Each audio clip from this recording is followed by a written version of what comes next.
Hello, welcome, and we do have Harshita Samaravikrama with us to answer your questions. We are ready to take questions.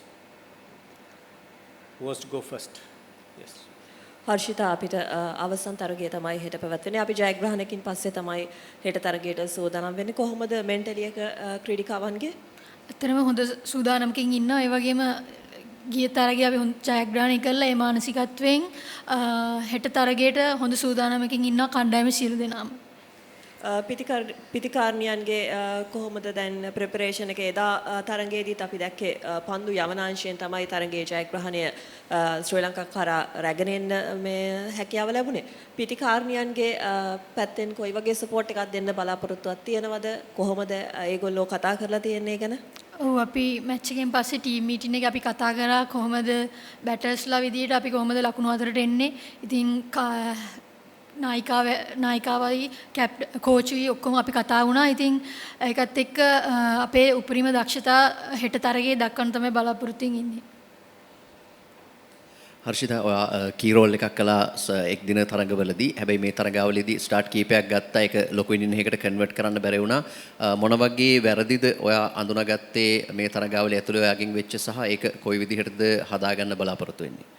හැම තරග තුනකම මම හොඳ start එකක් ගන්න පුළුවන් වුණා. මට ඒක ලොකු ඉනින් එකකට යන්න බැරි වුණා. ඉතින් සිටුේෂන් එකේ සමහර ෂොට් සිලෙක්ෂන් වල ප්‍රශ්නයක් ඉඳ තමයි මට එහෙම වුණේ. ඉතින් මම ඒක හදාගෙන ප්‍රැක්ටිස් එකේ සර්ලත් එක්ක කතා කරලා හදාගෙන හෙට තරගේ හොඳින් ක්‍රීඩා කරන්න තමයි බලාපොරොත්තු වෙන්නේ.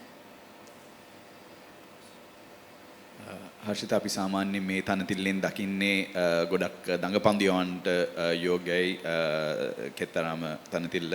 හැබැයි මේ තරඟාවලියේ ගොඩක් සීමර්ස්ලත් විකට් සරන් තියෙනවා.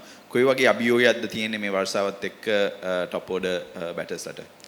ඔව් ඇත්තටම අපි දැක්ක තරග ක්‍රීඩා කරනවා මේ තනතිල්ල. ඉතින් පේස් එකෙත් විකට් ගන්න අපි දැක්ක. ඉතින් විකට් එක හොඳට අධ්‍යයනය කරලා ඒකට කන්ඩිෂන් වලට ඇඩ්ජස්ට් වෙලා සෙල්ලම් ගන්න තමයි බලාපොරොත්තු වෙන්නේ. ලොකු ස්විං එකක් තියෙනවද? සීම් මූව්මන්ට් එකක් තියෙනවද කොහොමද?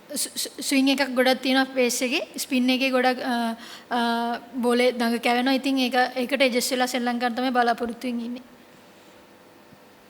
හර්ෂිතා ඔයා ගොඩක් සාමාන්‍යයෙන් අපි දන්නවා හොඳ කවර් ඩ්‍රයිව් එකක් තියෙන ඔෆ් එකේ හොඳට සෙල්ලම් කරනවා. මේ තරගාවලියේදී අපි ගොඩක් දැක්කේ ඔයා ස්වීප් එකෙන් ලකුණු ගන්න try කරනවා. එතකොට අර ෆීල්ඩ් එක පොඩ්ඩක් සෙට් කරපුවම ෆයින් ලෙග් පැත්තට ෆීල්ඩ් එක සෙට් කරපුවාම චුට්ටක් ඔයා හිර වෙන ගතියක් අපි දැක්කා. ඒ ස්වීප් එකට යන්න විශේෂ හේතුවක් තියෙනවද මේ තරගාවලිය ඇතුළේදී? ඒ කියන්නේ මට ස්විප් එකට බෝලේ වැටුණොත් මම බය නැතුව ස්විප් එක සෙල්ලම් කරා. ඉතින් මම කියන්නේ සිටුේෂන් එකට අවශ්‍ය දේ තමයි try කරන්න හැදුවේ. ඉතින් ඒ වෙලාවේ මට හිතුණා ස්විප් ෂොට් එක හොඳයි කියලා. ඉතින් ඒකයි මම ඒක try කරේ. Any more questions? No more? Right, thank you very much.